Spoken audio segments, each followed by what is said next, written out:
Hello, my name is Peter Warner. I'm a solicitor and was partner in private practice, but for the last 19 years I've been involved in training and consulting to the profession in areas such as quality, risk management and compliance.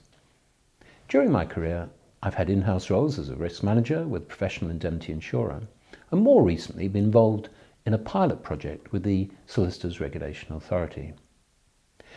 Now, the Solicitors Regulation Authority have insisted that each regulated firm will have to appoint a person as the nominated Compliance Officer for Legal Practice, or CoLP, who will have a range of responsibilities in the relationship as between the firm and the SRA as regulator.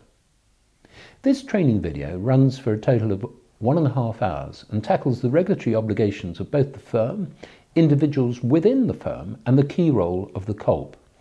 It seeks to examine the ways in which the CoLP can accommodate the duties owed to the SRA with their responsibilities to the firm and how any conflicts can be reconciled. This is aimed at senior and managing partners and risk and compliance directors, and this course will address the key issues and aims to give practical advice and guidance on the role and responsibilities of the CoLP. So that the main objectives of this training video are to set out the mandatory principles and outcomes and indicative behaviours needed for compliance by the firm and the CoLP, to give practical examples of the ways in which compliance can be achieved, to give details of the specific roles, responsibilities and objectives of the CoLP.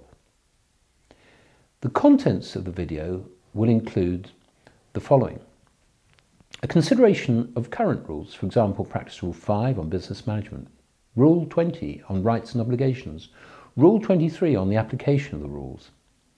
So Rule 5 dealing with business management. We'll contrast that with the requirement under the new handbook for Chapter 7 in managing the business. We'll consider also the regulatory obligations as currently apply under Rules 5 and 20.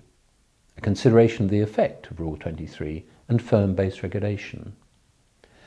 Under Chapter 7 in the new handbook, which is entitled You and Your Regulator, we'll look at the role and responsibilities of the CoLP and the obligations of the firm, and in particular look at the anticipated information and monitoring requirements as set out by the SRA.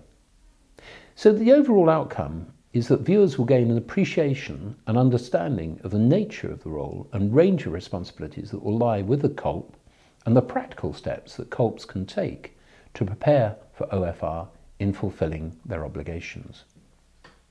For all questions on CPD accreditation, copy course materials and other training, please email me at info@warner-consulting.co.uk.